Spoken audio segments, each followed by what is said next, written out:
gatekeepers. You either love them or you hate them, and the chances are if you hate them, it's because you don't love them, right? What I mean by that is the first lesson I'm going to teach you in this video, how to get past gatekeepers, is kind of you have to love them, and you have to actually like fall in love with the premise of gatekeepers.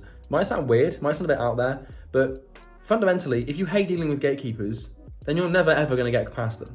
Because if you hate dealing with the person, they're going to sense that energy, and they're rarely ever going to actually give you what you want. So a lot of salespeople, a lot of people who do cold calling, they're always like, oh, I really hate gatekeepers. If only they weren't gatekeepers. But I'm like, I love gatekeepers. They hold the key, quite literally, to the gate that I want to unlock, and they can give me what I want. So why would I hate them? They don't stand in the way, they are the way, right? So little lesson on Stoic philosophy for you there, but I found the easiest way to overcome gatekeepers and get past them is actually to fall in love with them. Now, not like romantically, right? Obviously you're not gonna call them up and start selling them flowers, that's not the point. But on a psychological level, on a philosophical level, it helps to be like, I love the gatekeeper. Now, what I'm gonna do in this video is give you probably the best strategy I've ever found for getting past gatekeepers. And I can get past gatekeepers like no tomorrow. It's just like I call them up and then they're like, okay, here's the decision maker. And in this video, I'm going to share with you how I do that, my philosophy for doing that, and the sort of lines that I will use to overcome gatekeeper. It's pretty awesome.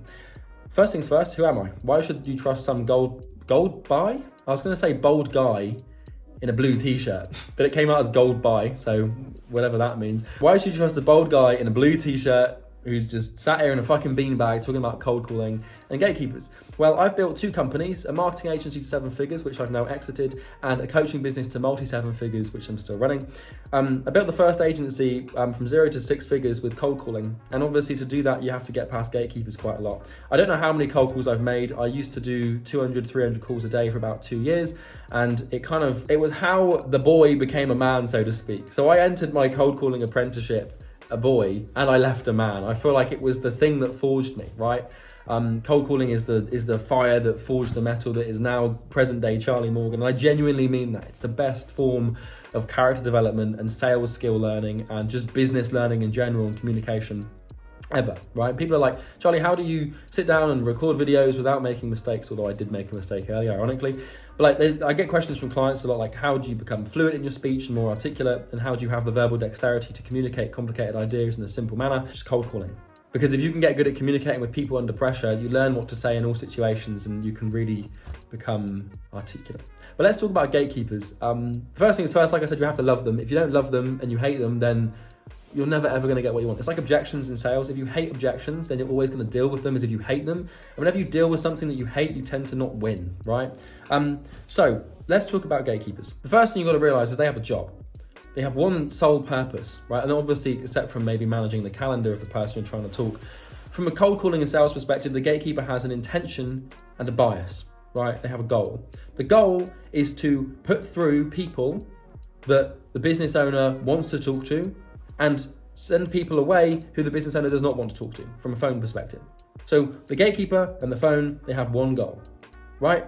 Put people through who are relevant and who are important, and don't put people through who aren't relevant and aren't important. So what we need to do is, with this understanding of the gatekeeper's binary code of like distinction between cold callers and humans, is you have to understand that first of all, right? So if we understand the bias of the gatekeeper, now what that means is all we have to do to get past the gatekeeper is sound like someone that should be put through. Because the gatekeeper won't know everyone calling, right? So it could be a personal call for the business owner. It could be a call. It could be a cold call or a sales call from a company. It could be a friend of the business owner. It could be a really important client. It could be anyone, right? The only thing the gatekeeper has to go off of is content, intention, and tone, right? So what I mean by this is the only 3 things they really can use in their mind to determine whether or not you should be put through or not is content, intention, and tone. So the first thing is the content. This is actually what you say, right? And it's probably the most important thing. Everyone's going to tell you that tone's the most important thing. It is when it comes to actually pitching stuff. By the way, never pitch the gatekeeper, another rule. But the content's the most important thing. So what I mean there by never pitch the gatekeeper and how this sort of ties into content is you never want to pitch the gatekeeper because they can never really do anything anyway. They don't make decisions. They don't really have much of an influence on the decision maker. They might have a little bit, but probably not much. And like, if one way to get screened and one way to never get through to the decision maker is to pitch the gatekeeper, right? So just don't do it. It's just a silly idea. But what you want is you want the content of your call to be short, concise, and to the point. So when I call gatekeepers, I'm gonna give you some examples here. And I get through to a gatekeeper and they're like, hey, this is John's office. Who's speaking? I'll be like, oh, hi. Yeah, put me through, please. And then zip, and then you just shut up, right? I've found that is the best way to get past gatekeepers is to almost sound like you're pissed off that you have to call, and you sound like you're important and you're being intent. So what that means is, like, other examples of this, they'll be like, hi, is John around, please? Or hi, I'm looking for John. Or hi, I think John's in now. Can you put me through, please? I spoke with John. He said to call now. Cheers. Right? Like, you want to basically put sentences out there, and then you're not asking a question, you're not inflecting your tone towards the end, you're just being like concise and intentional. You're like, I want to speak to John, is he in? And like the gatekeeper, before putting you through, will ask you questions.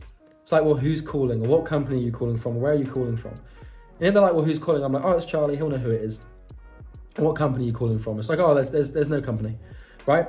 Like you just want to give, like the whole goal here is to give as small information as possible.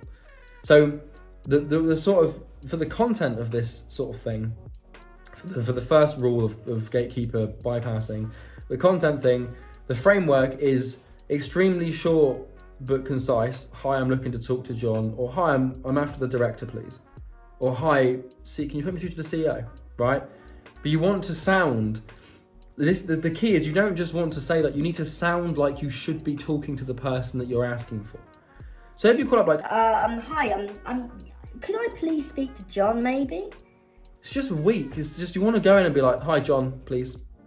Like, honestly, the best 3 words you can use is hi, name, please.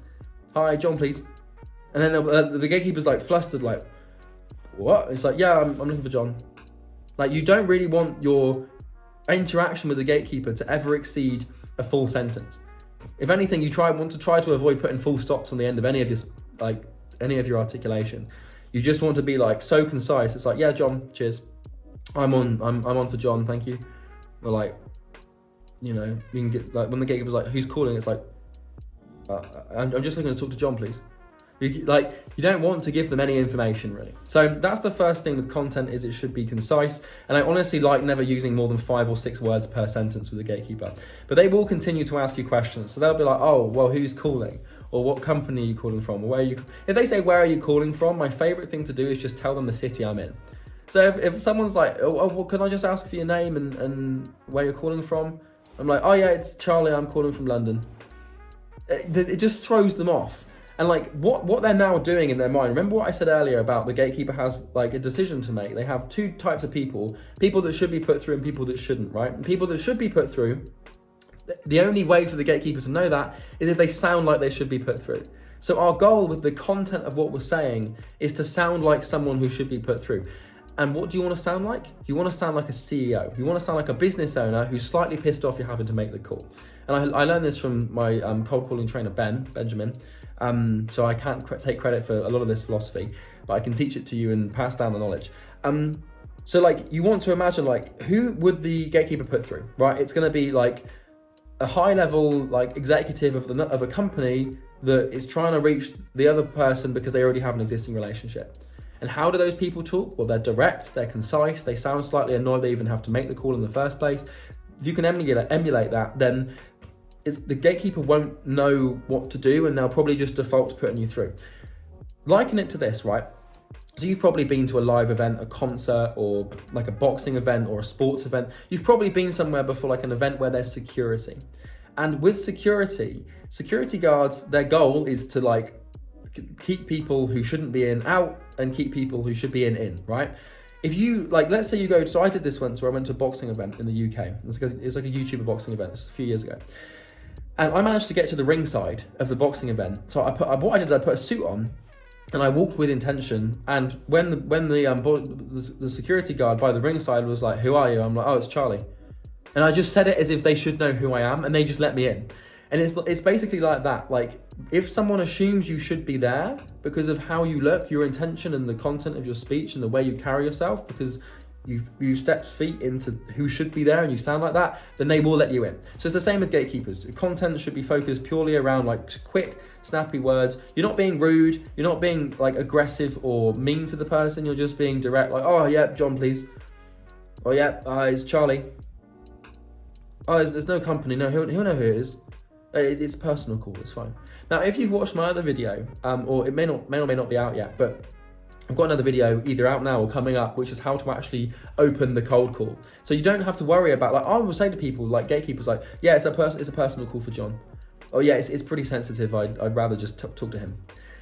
You might then think, like, when the gatekeeper puts you through, and then you say this is like, you use the opening line I give you in the next video or the video you've already watched. They might be pissed off, but they're not, because of the way we disarm them. So you don't have to worry too much about saying like what you have to say to get on there. As long as you're not like, oh, I'm dying, I need to speak to John, right? That's probably a bit like, you wouldn't want to panic the person, but you get my point, right? So the second thing is intention, and that basically, like, intention is like your sole intention for the call. So it's very easy to lose focus on a cold call. Your intention is to get 30 seconds of the person that can actually buy from you. It's not to pitch the gatekeeper, it's not to make a friend, it's not to do anything but the main thing, which is 30 seconds with the person that's in charge.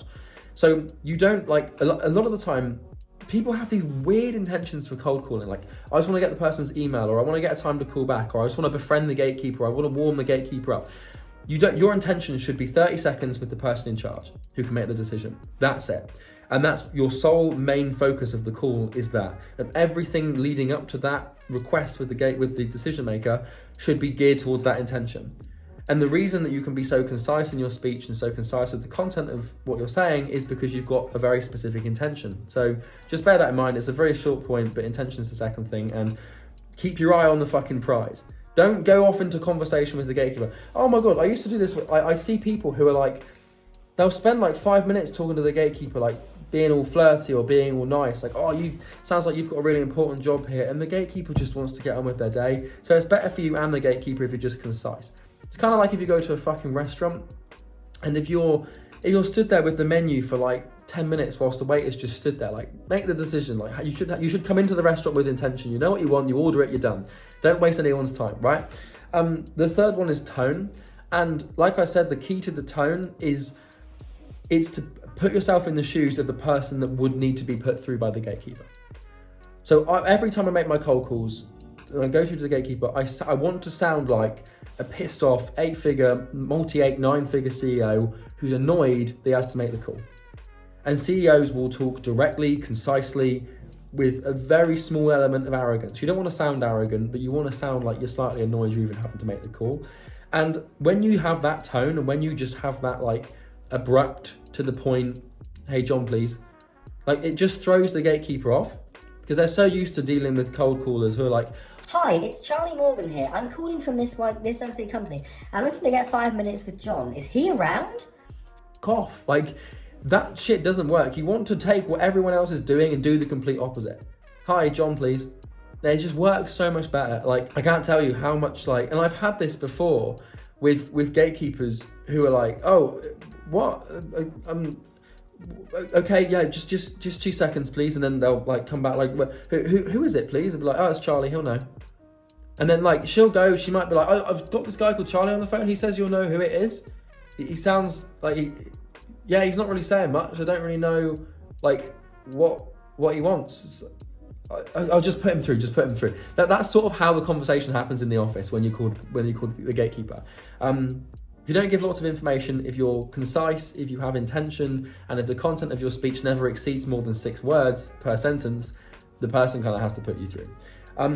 So I found that is the best way to get through to the get through from the gatekeeper to the decision maker. And like, it's a really good way to do it, and I found it's pretty cool. Don't bother trying to befriend the gatekeeper. You want to be respectful of them and their time, but you don't want to be like nice to them and be all like friendly, because it has the opposite effect. Trust me, I've done it hundreds of thousands of calls, and I figured this one out, so it works a lot better. But that's everything for this video. I hope you found it useful and valuable. If you did, you can subscribe and comment and do any liking or any of that stuff you're supposed to on YouTube. First thing in the description will take you through to a funnel, right? There's no bullshit. I'm a marketer, you're a coach or consultant or agency owner. If you are making more than 6 figures in your agency, coaching or consulting business, and you want to scale to multi 6 or 7, you can click the first link and it'll take you through to a video. It's obviously designed to get you to book a call to sell you something. You can book. If you don't want to book, I don't mind, it's up to you. If you're just starting out and you're new to the game, or you haven't got a 6-figure company yet, then don't click the link, because we only work with established people. But these videos are made for you, right? The intention of these videos is to get you to 6 figures so you can eventually become a potential client of mine. But hopefully I can get you there with these videos. But anyway, I hope this helps you. And if you enjoyed it, please do like and comment and subscribe, and I'll see you in the next video. By the way, don't turn on the bell notifications thing. Your focus is too valuable, so please don't ring the bell and get distracted every time I upload, because your work's probably more important than the odd YouTube video. Anyway, thanks for watching. See you in the next one. Cheers.